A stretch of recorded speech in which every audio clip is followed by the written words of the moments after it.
नमस्कार, the real talk में आपका स्वागत है। मैं हूं सुशील भारती और आप देख रहे हैं अपना ये खास प्रोग्राम। जी हाँ, हर बार की तरह हम एक बार फिर पूनम कालरा जी के साथ में रूबरू हैं। और पूनम कालरा जी, मैं जैसा कि बता दूं कि वो एक बहुत ही शानदार मोटिवेशनल स्पीकर हैं, ऑथर हैं और आज हमारे इस स्टूडियो में एक बार फिर हमारे साथ हैं। तो आइए चलते हैं कि आज का मुद्दा क्या है, जानते हैं पूनम कालरा जी से। पूनम जी, आपका बहुत बहुत स्वागत है हमारे स्टूडियो में। नमस्कार। नमस्कार जी। आज का जो मुद्दा है पूनम जी, थोड़ा सा सेंसिटिव मुद्दा है जो मैं लेने जा रहा हूँ। Life, balance between life and life partner. आज जो समय है वो कॉर्पोरेटाइजेशन का समय है। आज मेटलिस्टिक लाइफ है। आज हर व्यक्ति जो है जीवन में आगे बढ़ना चाहता है।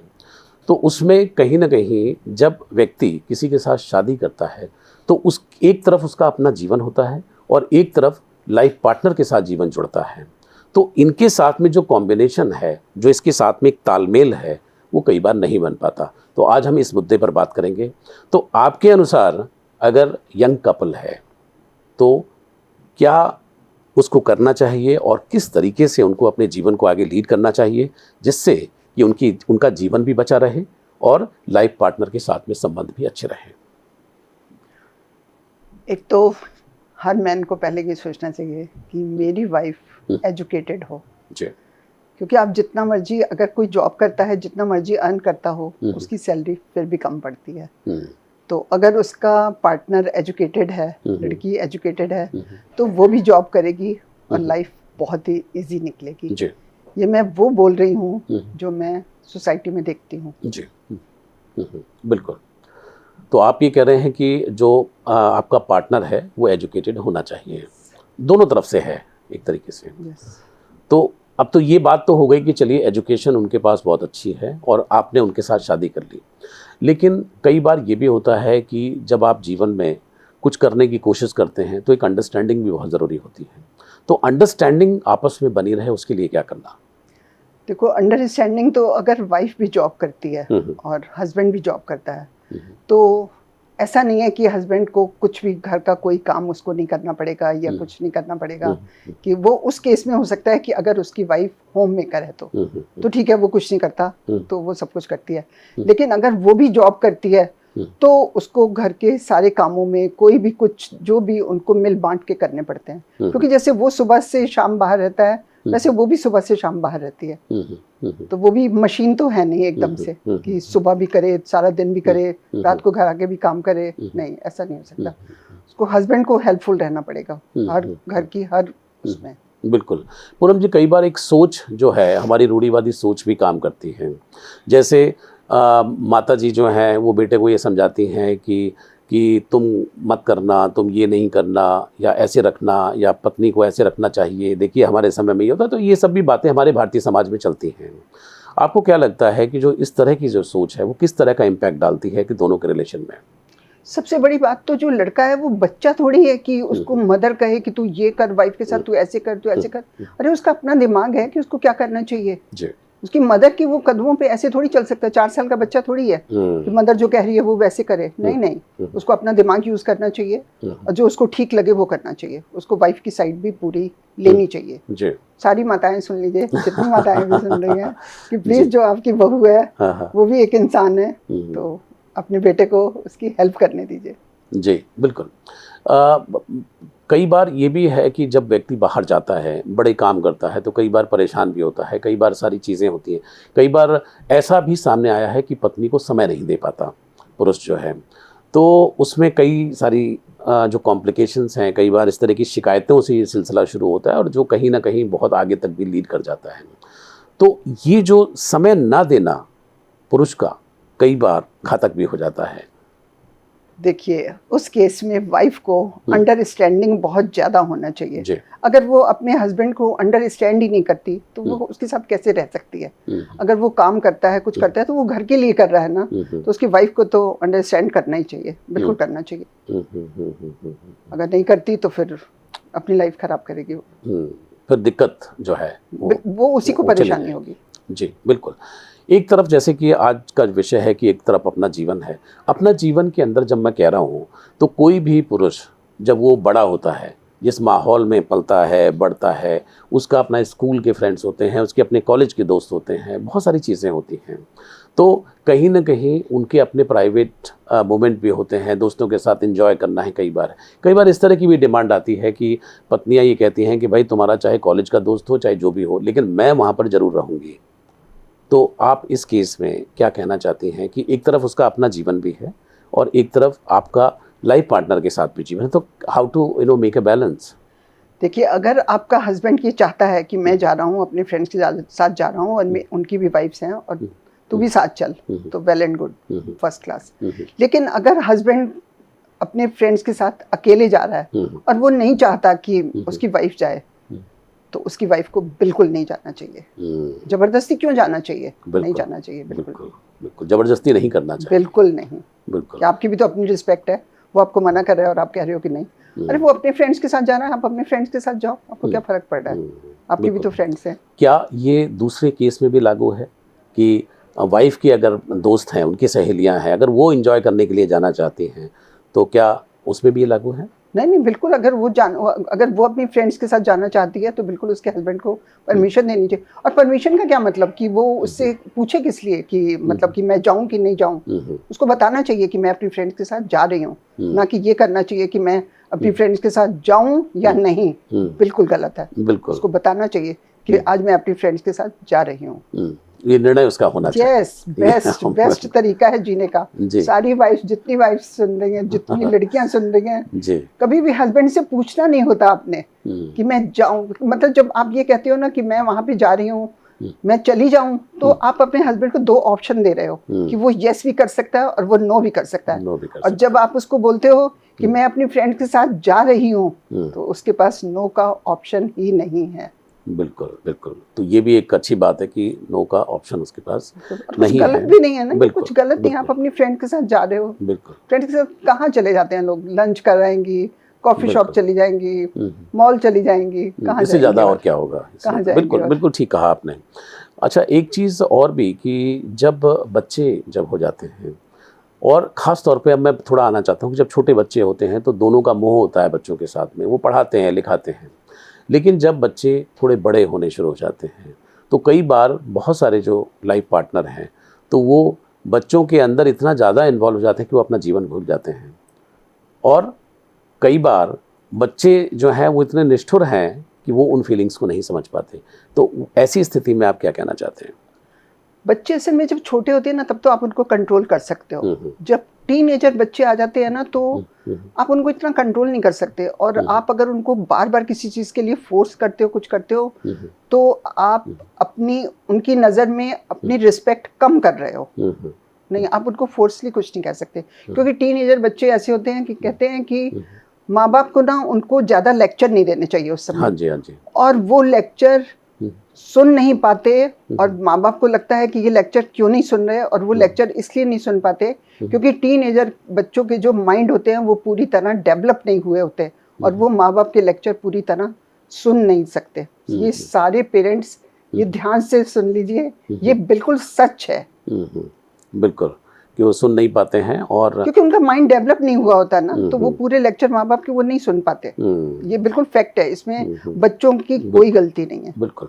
तो ऐसी स्थिति में आप क्या सजेस्ट करती हैं कि जब बच्चे टीनेजर हैं तो बच्चों का भी अपना एक जीवन है, उनका भी अपना एक फ्रेंड सर्कल शुरू हो सकता है, और आपने पूरी ज़िंदगी भर मेहनत की है, काम किया है, अपने आप को आपने होम किया है, तो आप अपने पार्टनर के साथ में किस तरह का समय बिता सकते हैं? आप मैनेज करिए ना टाइम। जैसे बच्चे आधा दिन तो आपको पता है स्कूल रहते हैं आजकल, आधा दिन स्कूल रहते हैं, फिर उसके बाद घर आते हैं, उनकी ट्यूशन्स है, एक्टिविटीज है, कितना सारा दिन बच्चे वैसे ही बिजी रहते हैं। आप कहाँ कोई हर समय बच्चों के साथ थोड़ी आगे पीछे घूमते रहते हो? नहीं घूमते। बच्चे आपको बहुत टाइम देते हैं कि आप अपना टाइम स्पेंड कर सकते हो। उस चीज से थोड़ा डिटैच होकर के बिल्कुल आप अपने जीवन को फिर दोबारा जो है प्लान। बिल्कुल, आपने कहीं जाना है और बीच में आप 1-2 घंटे का टाइम निकाल के बीच में 11-12 बजे कॉफी शॉप चले जाओ, 1-1.5 घंटा अपना आराम से बिताओ। उसके बाद आप अपने काम पे चले जाओ, वाइफ है घर आती है तो घर आ जाए, काम पे जाती है तो लोग मैनेज कर लेते हैं, कुछ मुश्किल नहीं है। बिल्कुल। पूनम जी, आज जो समय है वो बहुत ही बदलाव से गुजर रहा है समय। कई बार ऐसा होता है कि जो वाइफ की जो जॉब है उसमें जो बॉस हैं या उनका काम का प्रेशर इतना ज़्यादा है कि वाइफ कई बार लेट नाइट भी आती हैं, यानी कई बार उसकी नाइट शिफ्ट भी होती हैं, और वहाँ पर कई बार जो है पुरुषों के साथ में कई सारी दिक्कतें देखी गई हैं। वो कई तरह के संदेह शंकाओं से घिरे रहते हैं, कई सारी चीज़ें हैं उनको लेकर के वो कह नहीं पाते। तो ऐसी स्थिति में एक लाइफ पार्टनर के साथ में कैसे बैलेंस बैठाया जाए?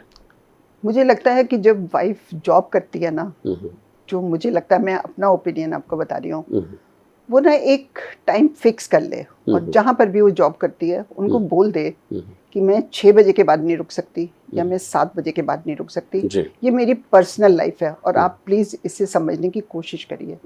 तो कोई भी बॉस इतना बुरा नहीं होगा कि जो ये वाली बात समझे नहीं, तो वो भी टाइम से घर आ जाएगी और कोई प्रॉब्लम भी नहीं होगी। ये लेडी किस तरह से मैनेज कर पाती है, ये पूरा उस पर डिपेंड करता है। जी, एक चीज़ और पूनम जी, चूँकि हम लाइफ पार्टनर की बात कर रहे हैं, तो लोग हमारे भारतीय समाज में जब जॉइंट फैमिली होती है तो उसमें कुछ चीज़ें तो देखी जाती हैं कि भाई लड़की बहुत अच्छी हो, पढ़ी लिखी हो, लड़का भी अच्छा कमाता हो, ये सब हो। लेकिन कुछ ऐसी चीज़ें हैं कि जिन पर लोगों का ध्यान नहीं जाता है। मसलन कि जब प्रेगनेंसी का पीरियड है तो प्रेगनेंसी के दौरान एक वाइफ को किस तरीके से सहेजना है या किस तरीके से उसको सपोर्ट करना है। बड़े सारे मेल मेंबर जो हैं या लड़के हैं तो उनको अंदाज़ा नहीं होता, उनको इस तरह की नॉलेज नहीं होती है, और उसमें वो अपेक्षा करते हैं कि भाई ये तो जो घर में जो मदर है या जो मदर इन लॉ है वो सब देख ही लेंगी, ऐसा अंदाज करके लगा के चला जाता है।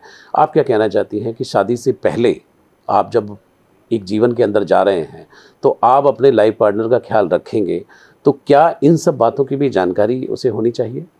इन सब बातों की जानकारी कि जब उसकी शादी हो रही है, वो इतना बड़ा है कि एक आदमी की शादी हो रही है तो उसको ये सब कुछ तो पता ही है ना कि मेरी शादी होगी, मेरी वाइफ प्रेग्नेंट होगी, मुझे उसको देखना पड़ेगा, डॉक्टर के पास जाना है। तो नेचुरल है कि वाइफ चाहती है कि मेरा हस्बैंड मेरे साथ डॉक्टर के पास जाए, ये हर वाइफ चाहती है और हर हस्बैंड को जाना चाहिए साथ में। और अगर कोई प्रॉब्लम है, कुछ है, तो वो एक अलग बात होती है, लेकिन वैसे तो जाना चाहिए और लोग जाते भी हैं। मैंने तो ऐसे कभी नहीं देखा कि जी, बिल्कुल वो मैनेज करते हैं। हाँ, शायद मैं जिस सोसाइटी में रहती हूँ मैंने ऐसे ये प्रॉब्लम नहीं देखी। लेकिन हम पूरे चूंकि भारत की बात कर रहे हैं तो कई सारे जो और भी एरियाज, जेंट्स हेल्प करते हैं वाइफ की, क्योंकि जब वो प्रेग्नेंट होती है तो वो उसका ध्यान रखता है। जी, कई बार मैं डॉक्टर से मिलता हूँ तो डॉक्टर्स ये कहते हैं कि जो यंग कपल आते हैं तो उनमें कई बार ऐसी जानकारियाँ नहीं होती हैं, तो वो जो वाइफ है वो कहती है कि भाई इनको दूर ले जाइए, इनको कुछ नहीं पता। इस तरह से जब वो बिल्कुल लास्ट का जो समय होता है तो उस समय पर ऐसा महसूस किया गया है कई बार, कि इसलिए मैंने ये प्रश्न आपके सामने रखा। नहीं, मुझे तो ऐसा नहीं लगता। जी, तो मुझे तो लगता है कि सब जेंट्स को इतनी नॉलेज होती है। जी, आप इतने बड़े हो गए हो, जब शादी हो गई, वाइफ प्रेग्नेंट हो गई, तो आपको दुनिया की समझ तो है ही है ना। और होनी भी चाहिए, और होनी भी चाहिए, बिल्कुल और होती है, सबको समझ होती है। कोई कहता है नहीं समझ तो फिर वो आपको बेवकूफ़ बना रहा है।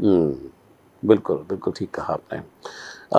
पूनम जी, जो आज का जो जीवन है उसके अंदर कई बार ऐसा देखा गया है कि घर के कामकाज जो हैं उनको लेकर के बड़ी खटपट होती है कि तुम्हें ये करना चाहिए था, तुम्हें वो करना चाहिए था, तुमने ये नहीं कहा, तुमने कल ये कहा था, कल का हमने प्लान ये बनाया था और फिर तुमने आज ये नहीं किया। तो इन सब चीज़ों पर बड़े झगड़े कई बार हो जाते हैं लाइफ पार्टनर के बीच में, और फिर मुंह फुला लेना और फिर बात नहीं करना, और इस तरह की भी जो चीज़ें हैं वो आपके जीवन में कहीं ना कहीं से प्रवेश कर जाती हैं कि भैया आपने अपना वर्ड नहीं रखा कि जो आपने कहा था। नहीं, तो इसको कैसे बैलेंस करना चाहिए? देखिए, इसको तो आप लाख कोशिश कर लीजिए ना कि हस्बैंड वाइफ की नोक झोंक ना हो और ये सब ना हो, इम्पॉसिबल है। ये तो आप रोक ही नहीं सकते किसी भी तरह से, कुछ ना कुछ तो होगा ही। कोई वाइफ हस्बैंड की आप देख लो, कितना भी आपस में प्यार हो, कितनी भी बनती हो, लेकिन कभी भी आप उनसे पूछो कि तुम्हारी कभी नोक झोंक हुई है, तो कहेंगे कि हाँ होती है। कोई भी, मैंने तो आज तक कोई देखा ही नहीं कि जिसने मतलब कहा हो कि हमारा आज तक कभी कुछ हुआ ही नहीं। सबकी नोकझोंक होती है। चलिए, नोकझोंक हो अच्छा है, और ये भी कहा जाता है कि इससे प्यार भी बढ़ता है। इससे थोड़ी बहुत होती रहती है तो ठीक है, बस ज्यादा नहीं होनी चाहिए। ज्यादा नहीं होनी चाहिए। इन केस अगर ज्यादा होना शुरू हो जाती है, लगातार होती रहती है, तो ऐसे में आप क्या कुछ सजेस्ट करना चाहेंगे? ज्यादा होती रहती है तो दोनों को एक दूसरे को अंडरस्टैंड तो करना ही चाहिए, कोई तरीका ही नहीं है। और अगर दोनों एक दूसरे को अंडरस्टैंड करेंगे तो नहीं होगा ऐसा। और लोग ज़्यादातर लोग करते ही हैं, फिर वही होता है कि जब ज़्यादा नहीं होता तो फिर आ जाती है डाइवोर्स पे बात। तो वहाँ तक नौबत ना आए, वहाँ तक नहीं तो आती वैसे तो छोटी मोटी बातें, छोटी मोटी लोग घर बातें में चलती रहती लेडीज में काफ़ी पेशेंस है। हमारे टाइम की लेडीज में तो बहुत पेशेंस थी। आजकल जो है पेशेंस बहुत कम है लड़कियों में। उनको जैसे लड़कों को गुस्सा आता है ऐसे लड़कियों को भी बहुत गुस्सा आता है। बिल्कुल, बहुत गुस्सा आता है। तो जब दोनों अगर गुस्से टकरा गए फिर तो पता नहीं क्या होगा। फिर तो पता नहीं क्या होगा। बिल्कुल ठीक कहा आपने। एक चीज़ और भी कि कई बार महिलाएं जो हैं, मैं एक सामान्य लोगों की बात कर रहा हूँ, हाई क्लास सोसाइटीज़ के अंदर अगर हम बात करें तो वहाँ पे बहुत सारी चीज़ें लुक आफ्टर हो जाती हैं।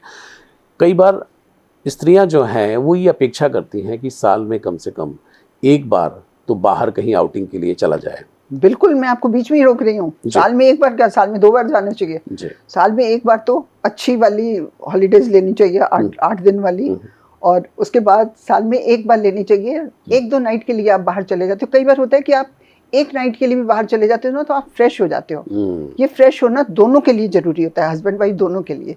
काम करते हैं तो जैसे एक दिन सुबह आप कहीं जाते हो और दूसरे दिन रात को आप वापस आ जाते हो, ये तो बेस्ट है। ये एक नाइट की तो साल में 2-3 बार लेनी चाहिए। हमने तो अपनी लाइफ ऐसे ही निकाली है। बिल्कुल, तो बहुत घूम, ये जरूरी है अगर आपके अपने लाइफ पार्टनर के साथ में संबंध ये तो जरूरी है। ये तो जेंट्स के लिए भी जरूरी है। थोड़ी आउटिंग तो हर एक को चाहिए, थोड़ा सा स्ट्रेस फ्री, ये बहुत जरूरी है। जी। आज का जो समय है, मुझे लगता है कि सभी लोग काफ़ी समझदार हैं, सभी लोग ध्यान भी रखते हैं, काफ़ी सारी चीज़ें चल भी रही हैं, लेकिन बावजूद इसके भी बहुत सारे क्लैशेस हैं, है नहीं? लोग कई बार वर्ज पे चली जाती है बात। कई बार जैसे कि आपने कहा कि डिवोर्स तक बात पहुंच जाती है। कई बार ये भी देखा गया है कि व्यक्ति चाहता नहीं है कि डिवोर्स तक बात पहुँचे, या वो ये चाहता नहीं है, वो अंदर से पता होता है कि ये दिल की तो अच्छी है लेकिन गड़बड़ चल रहा है इस समय पे, तो मैं नहीं झुकूंगा। और दूसरी तरफ से भी ये होता है कि ये दिल का तो अच्छा है लेकिन मैं किसी भी कीमत पर नहीं झुकूंगी। अब ये जो ईगो है, आपको क्या लगता है कि अगर ऐसी सिचुएशन किसी के मन में आ रही है और वो उसको खोना नहीं चाहते हैं लेकिन ईगो इतना बड़ा है, आप अपने रूम में अगर एक दूसरे को सॉरी बोल देते हो, आप किसी के सामने, कोई 100 लोगों के सामने थोड़ी बोल रहे हो। आप अगर हस्बैंड वाइफ एक दूसरे के सामने कोई भी इंसान सॉरी बोल देता है कि चल छोड़ना, जो कुछ हुआ गई, बात खत्म हुई, चल छोड़, ठीक हो जा, बात खत्म। 10 सेकंड में बात खत्म होती है। आपके हाथ में है कि आप 10 सेकंड वाली बात खत्म करना चाहते हो या आप पूरी लाइफ अलग होना चाहते हो।